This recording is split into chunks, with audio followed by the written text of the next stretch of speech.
Tedeschi kicks things off with pocket queens. He is raised to 36,000, but he's up against McAllister, whose cards we don't know yet. Philip McAllister calls out of a stack of 1.74 million. Yeah, that's a lot of dimp. Rabba comes in from the big blind, so a three-way to the flop. Jaya Rabba. That flop is Queen 8-4 with two clubs. Looks like Rabba has checked to the razor. Makes sense. Tedeschi's pocket queens just flopped top set on a pretty dry board. It's a dream scenario for him, but McAllister and Rabba could easily have flush or straight draws since they just called pre-flop. So he's probably going to look for a value bet here. It's been checked to McAllister. And I've been impressed by what we've seen from this guy today. Pose. Really? It supposedly means you're comfortable. A lot of poker players sit like that. The bet from McAllister is 48K. Rabba doesn't look like he's gonna fold here. We don't know if he's drawing or if he actually has a piece of the board. But after Tedeschi checked on the flop, he might raise and try to scare him off. Rabba calls. Monsieur Tedeschi. I think it's Paul Tedeschi, actually. Tedeschi's in an interesting spot here. He's confident his hand is strong, but Rabba's call indicates some kind of draw or a strong pair. He's probably wondering if Rabba's just trying to see the turn cheaply or if he's setting up a move. It's a tricky decision. Does he bet for value, or does he just call and allow these two bad boys to potentially bluff on the turn? That's a call as well. We're still three-way as we go to the turn. Yeah, Jack of Hearts on the turn. Rabba checks. And I think that was a check from Tedeschi, yep. He's gone from the one arm on one shoulder to two arms on two shoulders. The old water slide pose. Philip McAllister bets again, 136,000. This could be a potentially huge pot. Especially as it looks like he's calling. He's raised all in. McAllister just called. He flats the all in. But look at the price he's getting. Cool. Okay, well, Does call. no one has a pot-sized bet left behind now. Good point. The river brings the ace of hearts and Rabba's looking down at the board, still not knowing the strength of Tedeschi's hand. He could be holding a decent pair or even a straight, but the ace definitely changes the dynamic. Does he believe Tedeschi has a hand like two pair, or is he worried about a potential set or a straight? The ace might just be the card Rabba needs to bluff at this pot and try to steal it. Do these two just check it down? No, they don't. He bets 300? Actually competing for the main pot of 1.4 million. And now, McAllister moves all in. How does everyone have a hand here? I have no idea. Baffling the way this hand is played out. That's a call. No, it's a fold. Yes. And he likes what he sees. No, King 10 clubs. King 10 of hearts for a royal flush. It is a royal, and look at that, Tedeschi did have a set of queens. What a terrible, disgusting run out for what is going to be the best hand almost always. This was a nasty royal flush poker river cooler. Goofy limps the big blind with King 10 suited. Limping protects his range, invites isolates from hands he dominates, and keeps the pot manageable out of position with a hand that plays cleanly post-flop. Nick airball isolates to $1,200 from under the gun with Queen 9 offsuit. The raise pressures the limp, seizes initiative, and expects to realize equity against a single caller. Goofy calls. Suited Broadway is too strong to fold, too thin to 3-bet out of position, and calling keeps Nick's range wide. Goofy checks. On an ace high, 2 diamond texture, Nick is supposed to continuation bet often, so checking lets that happen. Nick obliges for $700, a small, range-driven stab that folds air and taxes random backdoors while leaning on his perceived ace advantage. Goofy check raises to $1,700.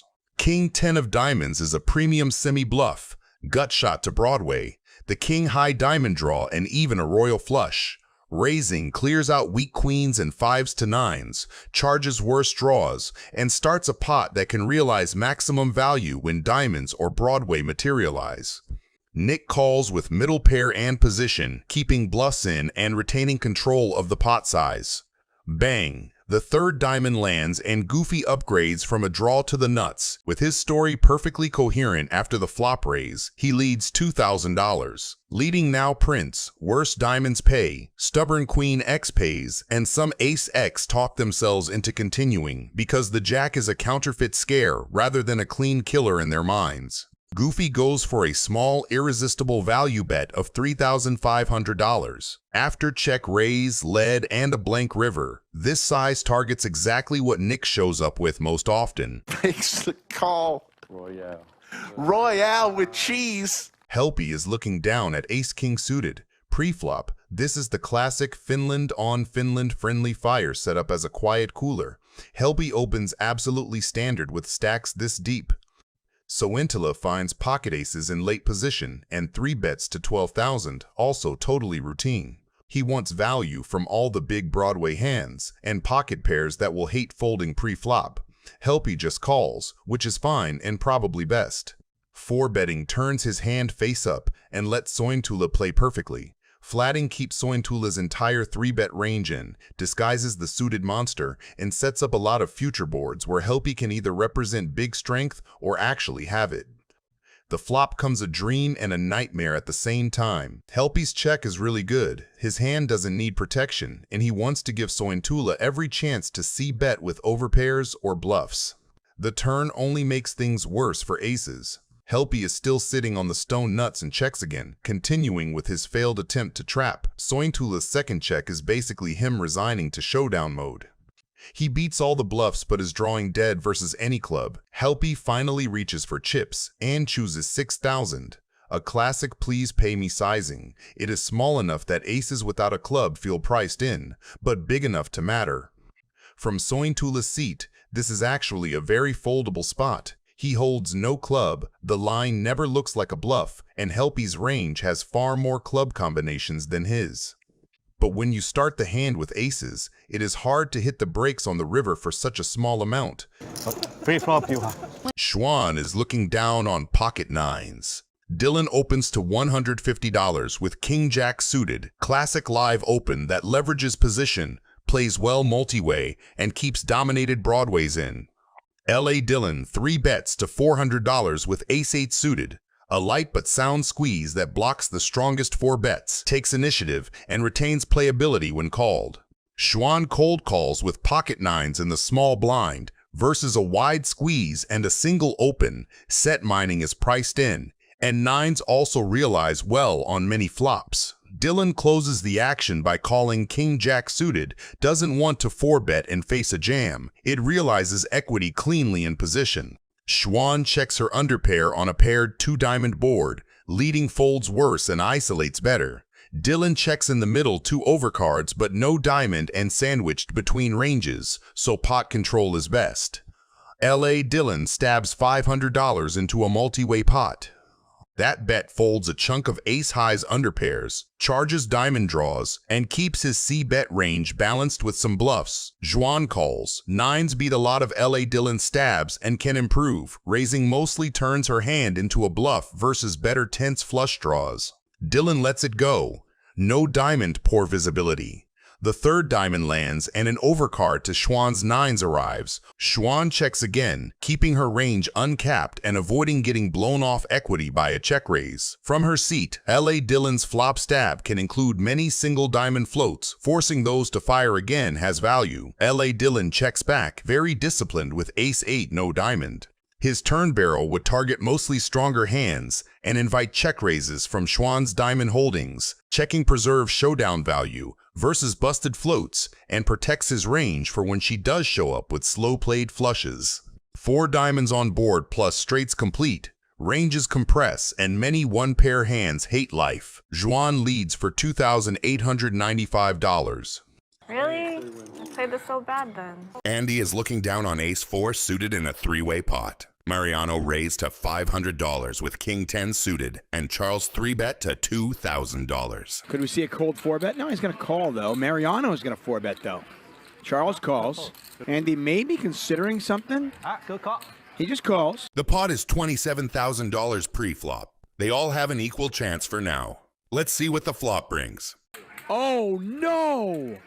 You gotta be kidding me! Andy checks because he thinks he has the best hand. Mariano checks because he knows he has the best hand. And Charles checks because he knows he's drawing dead. The turn comes 3 of hearts, and it changes nothing for everyone. Mariano, in a 4-bet pot, has flopped a straight flush. and Andy with the ace-high flush. Mariano cannot check anymore with the straight flush and value bets $8,000. Charles understandably folds. Mariano started this hand with about $300,000. Andy raises to pot amount $35,000. Imagine having a straight flush and getting raised. The only way to get away from an ace-high flush is if the board pairs. In poker, the correct move doesn't always get you the win. Let's see how much Mariano is gonna bet here, and if Andy makes one of the greatest folds in poker history. Mariano on the right side of your screen, right there, has flopped the straight flush in a 4-bet pot. $97,000 in the pot. There's no way anyone is folding ace-high flush here. Board does not pair, and Andy just bets $120,000. Mariano moves all in. Andy calls and shows him the ace. $611,000 pot, and Mariano can't believe it. Doug Polk kicks things off with Jack-9 suited, a hand that can pop off real hard if the flop comes just right.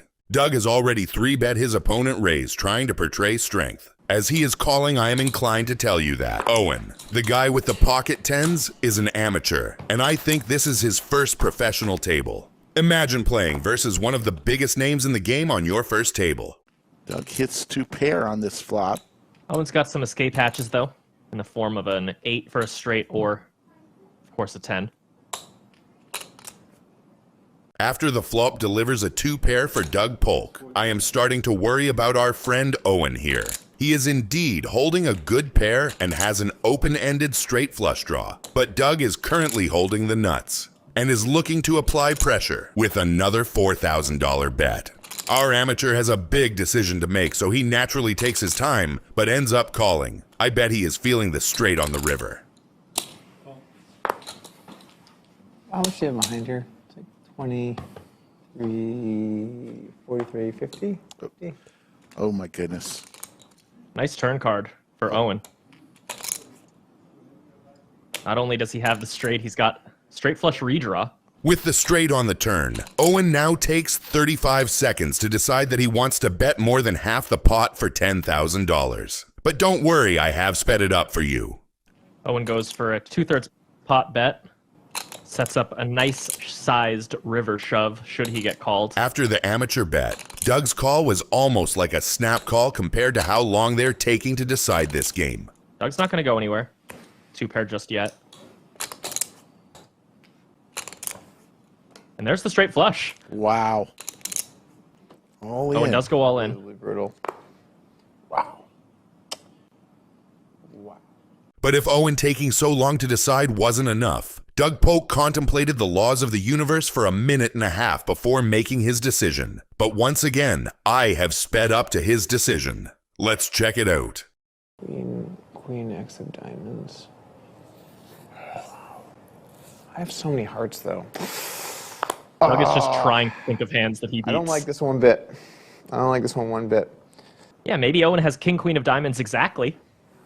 Selps kicks things off with 8-7 suited. This is a hand that can be extremely powerful if the flop falls just right. So currently with McClung on the raise, she is just calling in order to see the pot as cheaply as possible. Herrings and Sanchez both limp call and pray for a good flop. Let's see what the dealer has in store for them. 10-9-6. What a flop! A straight flush draw for Vanessa Selps and a set of 6s for Chris McClung. With this type of flop, it will be a full-on battle of stacks. Vanessa with the straight on the flop and a potential straight flush is in prime position to extract value from the guys that think they have something to play for.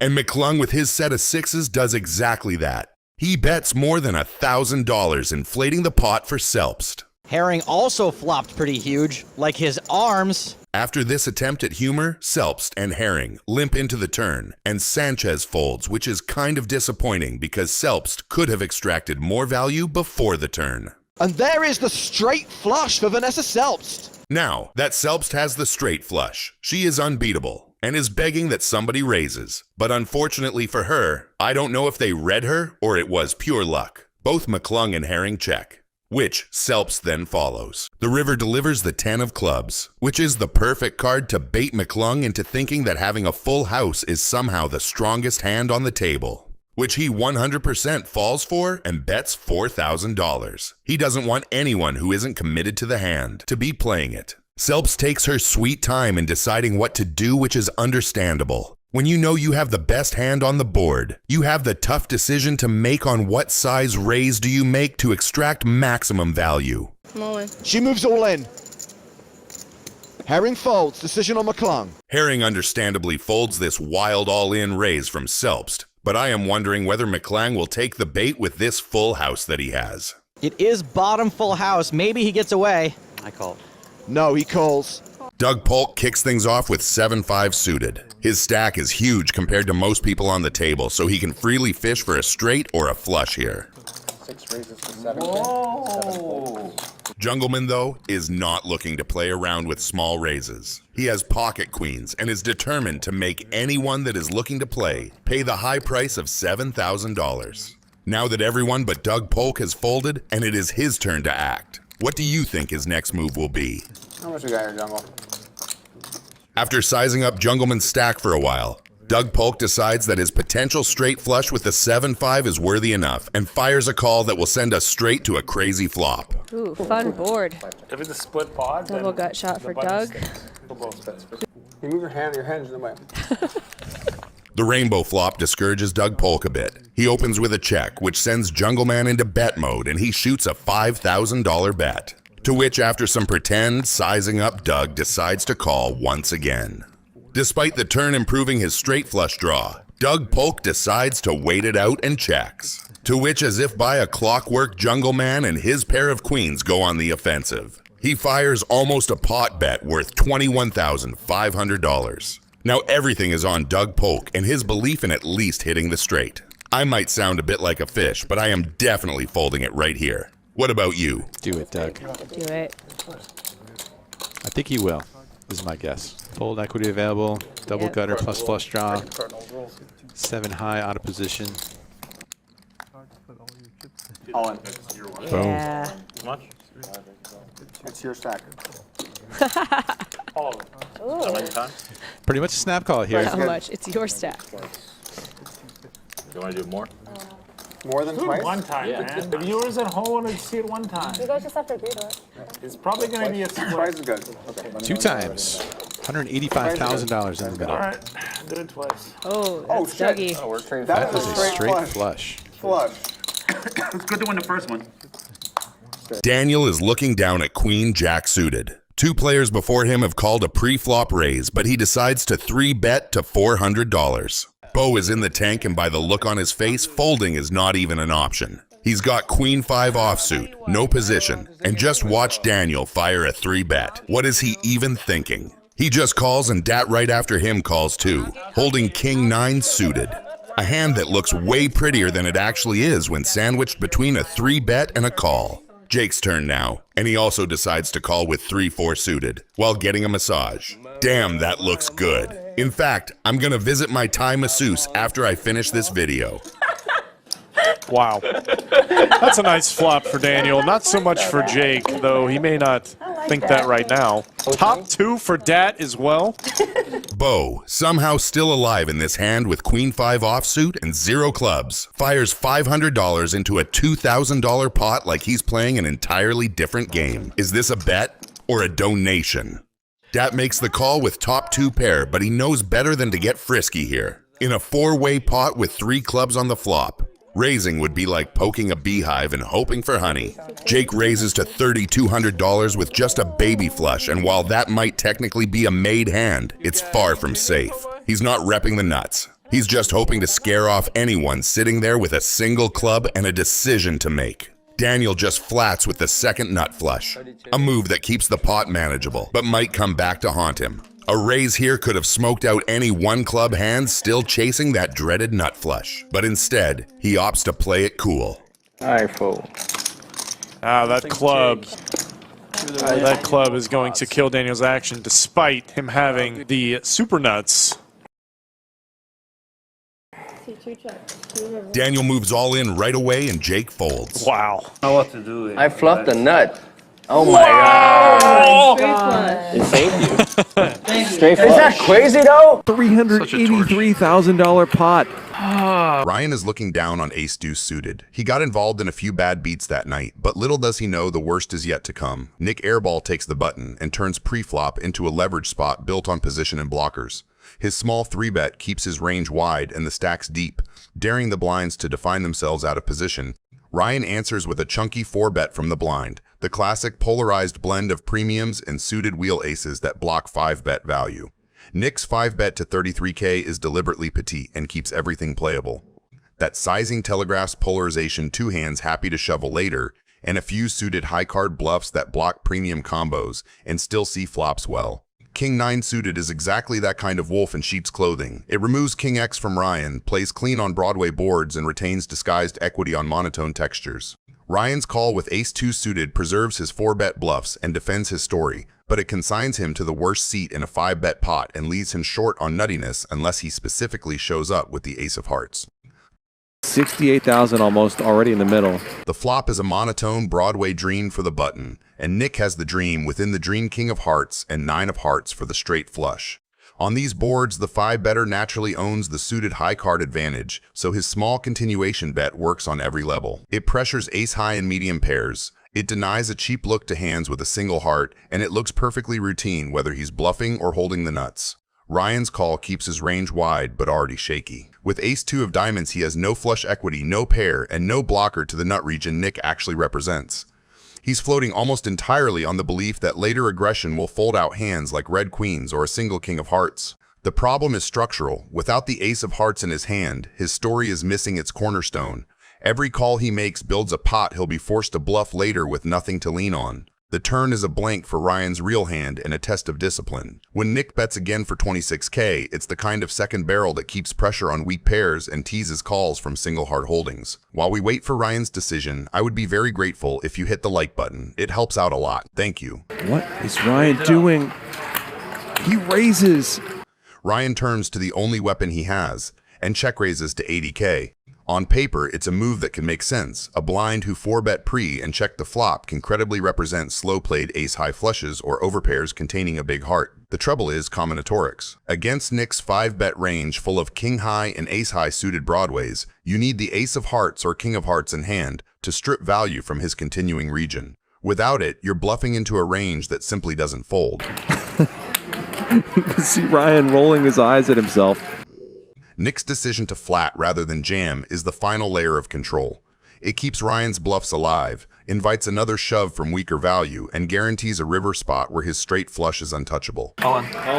And Ryan shoves. You win. And loses a $383,000 pot.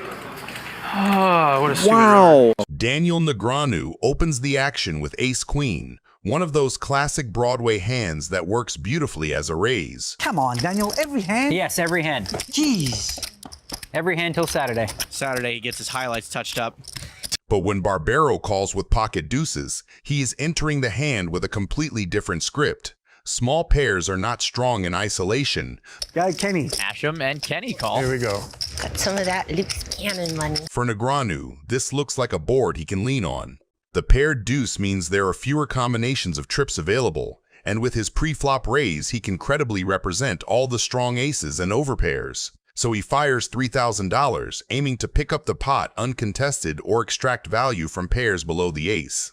Barbaro, though, is sitting on quads. If he raises here, he narrows Negreanu's range immediately to hands that can continue, and with quads, that is the last thing he wants. By just calling, he lets Negreanu's entire bluffing range stay alive, setting a trap that is as much psychological as mathematical. The turn brings the ace.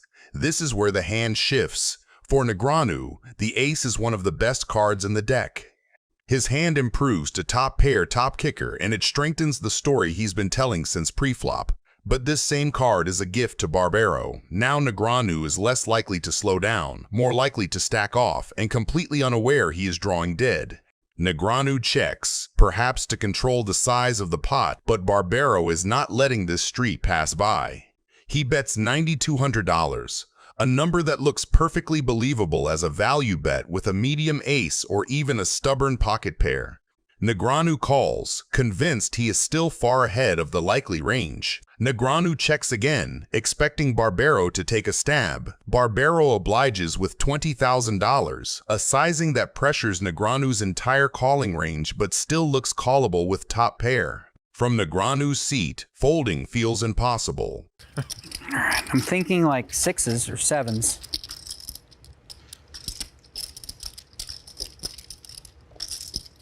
Sixes or sevens are good for me. I had you on ace-4, unfortunately, on the turn.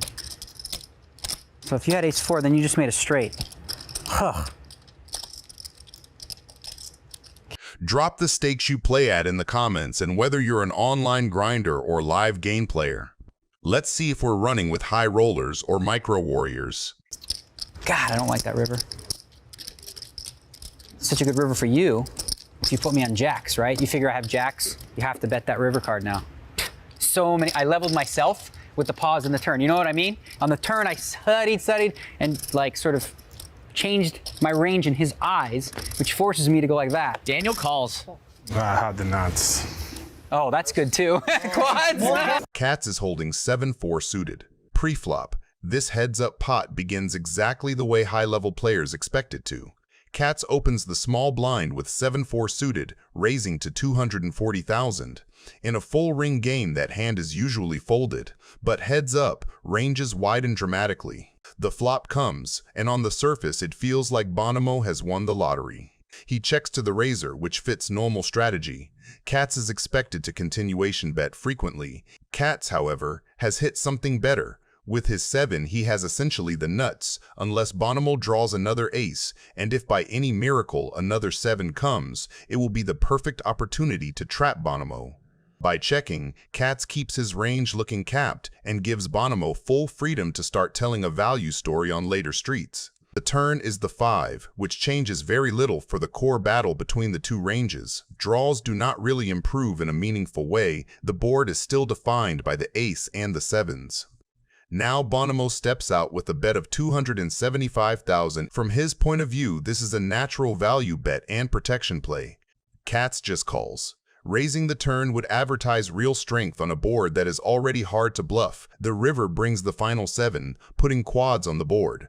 This is where the hand becomes psychologically difficult for Bonamo. From his seat, he now has a full house, aces full of 7s. In a vacuum that is extremely strong, and it is easy to assume that the opponent rarely shows up with the one remaining 7 that beats it. He bets $400,000 into roughly $1.1 million, a sizing that looks like thin value targeting weaker aces and maybe stubborn pocket pairs. It is not overly large, which helps encourage crying calls and, crucially, can tempt an aggressive player into turning something into a bluff raise. Cats, holding the unique 7 that actually plays, now springs the final part of the trap. From his perspective, the line makes perfect sense. He checked the flop, flatted the turn, and now when the board pairs again, he applies maximum pressure. Call. Bonamo calls.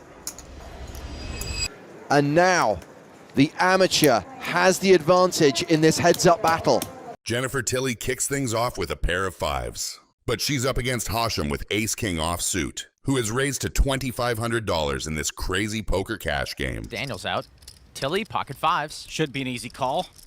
She does. Surprise is one time, Kenan. Just put the 3-bet in. It'll happen. Surprise Not with those cards. Are you feeling the peer pressure right now? You can't think of it like that. You have to think that $800 bought you goodwill at the table and possibly an invitation to be invited back. Because, you know, these guys love when you straddle. The flop comes 5 king 7 rainbow. Jennifer hits the set and Joe Holdem just made top pair top kicker. And if you know poker, you know that's the kind of hand that makes grown men hand over their chips with a smile and then cry in the parking lot. Tilly donks it for 3K. Poor Joe Holdem, this is just not his week. Poker isn't about what you have. It's about what you represent. And right now, Joe's call caps his range. He's telling Jennifer he doesn't have 2-pair. He doesn't have a set. He's sitting on a 1-pair hand, hoping to keep the pot low. 5 of clubs, quads for Jen. This is the second time Joe's been up against quads this week. Tilly is holding the bangers. But notice, no fast plays, not even a bet. She's hoping he has caught something to hold on to while she tries to slowly squeeze him off. Joe could easily think he's ahead. Obviously he does. He bets 6,500. Everyone at the table thinks she's the playful actress who overplays marginal hands. But right now, she's successfully turning that persona into pure profit. And Hosham, like most men would, falls for her trap. And Jen min raises to 13K. By making it the smallest raise possible, she's given herself a good shot at getting called. And Joe does make the call. Jen's got quads, and she's got herself a customer. Ace of diamonds, 2 pair for Joe. That is not a good card for him. 20,000. That's 20K. I call. And Joe calls. I call, Jen. You call? 4 of a kind again. Am I the king of quads today or what? Joe can't believe it. Really?